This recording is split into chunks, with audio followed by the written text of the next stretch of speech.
নমস্কার বন্ধুরা, তপতির ঘরকন্না নতুন একটি ব্লগে আপনাদের সকলকে স্বাগত জানাই। আজকে আমি খুব সহজ পদ্ধতিতে আর কিছু অল্প উপকরণ দিয়ে একটা চকলেট কেকের রেসিপি আপনাদের সঙ্গে শেয়ার করতে চলেছি। এই কেকটা এত লোভনীয় হবে যে দেখলেই আপনাদের বানাতে মন চাইবে, আর বানানোটাও খুব সহজ।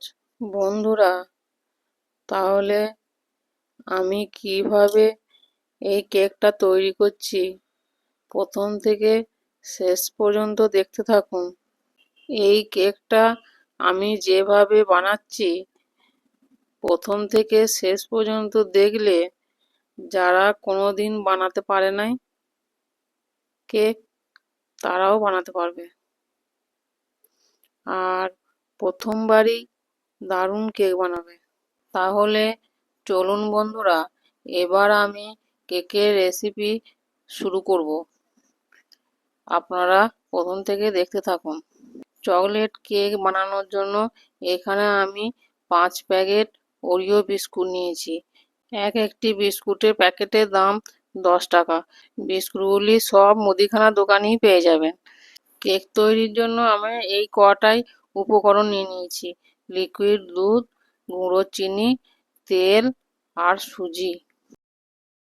এবার আমি প্যাকেট থেকে বিস্কুটগুলি বার করে নেব।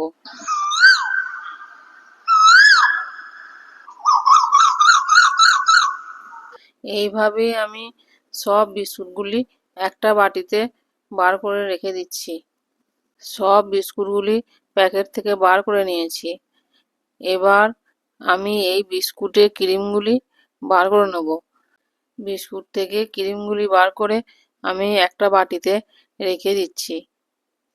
এইভাবেই আমি সব বিস্কুটের ভেতর থেকে ক্রিমগুলি বার করে নিচ্ছি। ক্রিমগুলি সব বার করা হয়ে গেছে।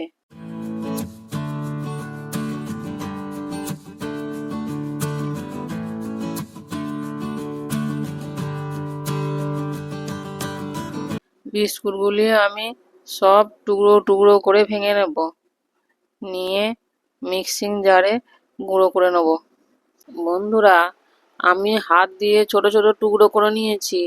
বিস্কুটগুলো না ভাঙলেও গুঁড়ো করা যাবে, আর এই গোটা অবস্থাতেও যদি দুধ দিয়ে মেখে দেওয়া হয় তাও নরম হয়ে যাবে। এইভাবেই আমি সব বিস্কুটগুলি ভেঙে নিচ্ছি। দেখুন বন্ধুরা, বিস্কুটগুলি সব ভাঙা হয়ে গেছে। এবার আমি বিস্কুটগুলি গুঁড়ো করে নিচ্ছি। তার জন্য একটা মিক্সিং জার নিয়েছি, দিয়ে ভেঙে রাখা বিস্কুটগুলি দিয়ে দিচ্ছি, আর হাফ বাটি সুজি সেটাও দিয়ে দিচ্ছি বিস্কুটের মধ্যে। সুজি আর বিস্কুট একসঙ্গে আমি গুঁড়ো করে নিচ্ছি। দেখুন, গুঁড়ো করা হয়ে গেছে। এবার আমি একটা বড় বাটিতে ঢেলে নিচ্ছি।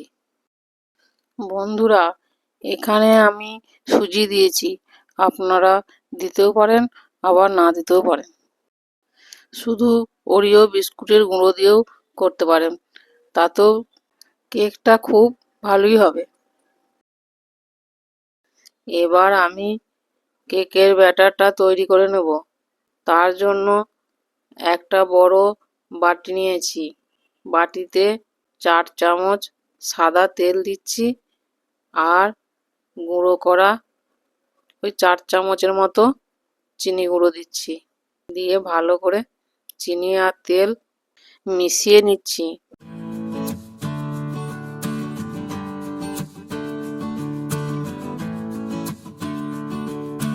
দেখুন বন্ধুরা, চিনি আর তেল ভালো করে আমি মিশিয়ে নিয়েছি। এবার চিনি আর তেলের মিশ্রণের মধ্যে গুঁড়ো করে রাখা বিস্কুট আর সুজি সেটাও এই মিশ্রণের মধ্যে দিয়ে দিচ্ছি। এবার আমি লিকুইড দুধ দিয়ে মিশ্রণটা তৈরি করে নেব। তার জন্য আগে থেকেই দুধ আমি গরম করে রেখেছিলাম, ঠান্ডাও হয়ে গেছে।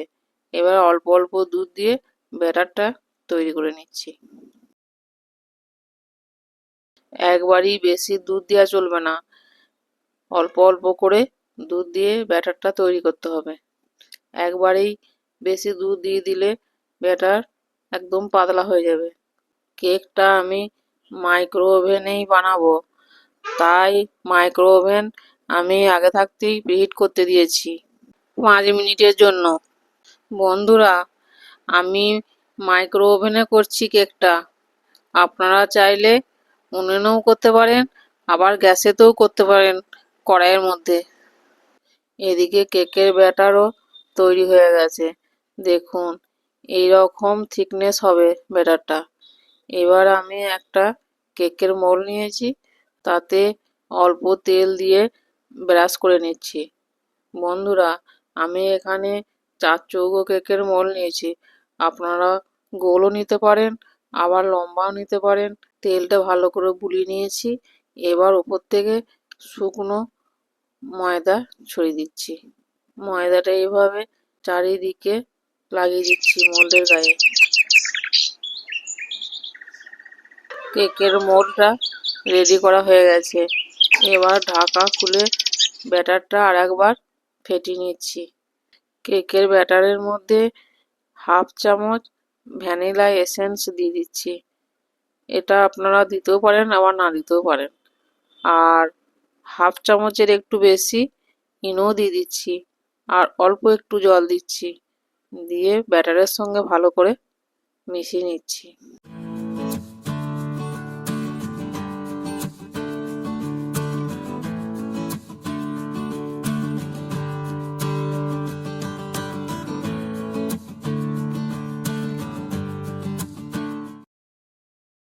কেকের ব্যাটারটা রেডি হয়ে গেছে, এবার আমি কেক মোল্ডে ঢেলে দিচ্ছি। বন্ধুরা, আগে আমি অনেক কেক তৈরি করেছি, কিন্তু ওরিও বিস্কুট দিয়ে আমি কোনো কেক করি নাই। এই প্রথম ওরিও বিস্কুট দিয়ে কেক তৈরি করছি। ব্যাটারটা ঢেলে দিয়ে এবার চামচ দিয়ে এইভাবে একটু সমান করে দিচ্ছি। মাত্র 2টি উপকরণ দিয়েই আমি এই কেকটা তৈরি করছি, বিস্কুট আর সুজি। এবার কেক টিনটা এইভাবে একটু ঠুকে দিচ্ছি, যাতে ভেতরে বাতাস বেরিয়ে যায়।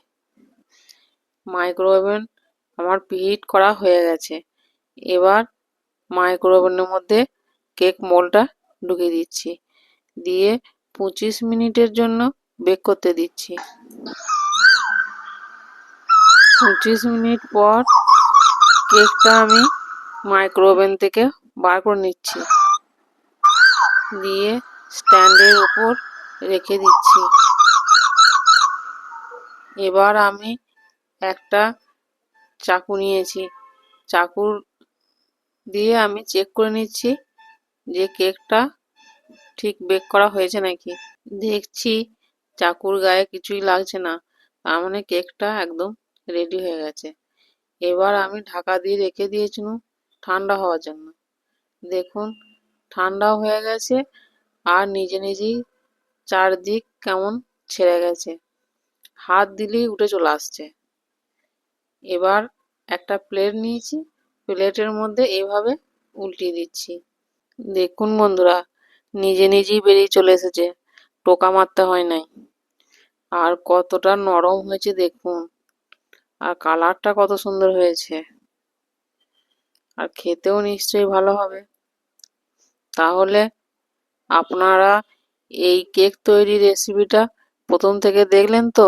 আর আমি বিস্কুট থেকে যে ক্রিমগুলো বার করে রেখেছিলাম সেইগুলি একটু ছোট ছোট বলের মতো করেছি, দিয়ে এক সাইডে সাজিয়ে দিয়েছি দেখতে ভালো লাগার জন্য।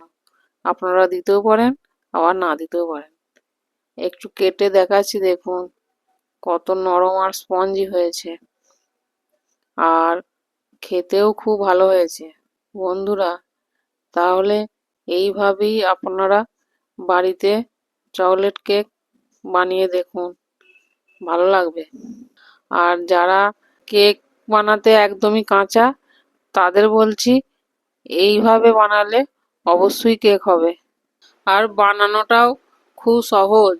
বন্ধুরা, দোকানে তো অনেক রকমই কেক কিনতে পাওয়া যায়, আর বাড়িতে যদি এরকম কেক বানিয়ে নেওয়া যায় তার স্বাদটাই অন্যরকম হয়, আর সকলে মিলে মজা করে খাওয়াও যায়। বন্ধুরা, এই কেকটা জন্মদিনের জন্যও বানিয়ে নেওয়া যায় খুব সহজে।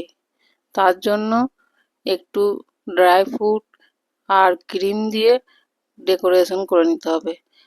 আর আমার ভিডিওটি যদি ভালো লাগে তাহলে লাইক, কমেন্ট, শেয়ার, সাবস্ক্রাইব করবেন। আজ এই পর্যন্তই। আবার দেখা হবে অন্য কোনো ব্লগে, অন্য কোনো রেসিপি নিয়ে। ততক্ষণ সকলেই ভালো থাকবেন, সুস্থ থাকবেন, সাবধানে থাকবেন। ধন্যবাদ সকলকে ভিডিওটি শেষ পর্যন্ত দেখার জন্য।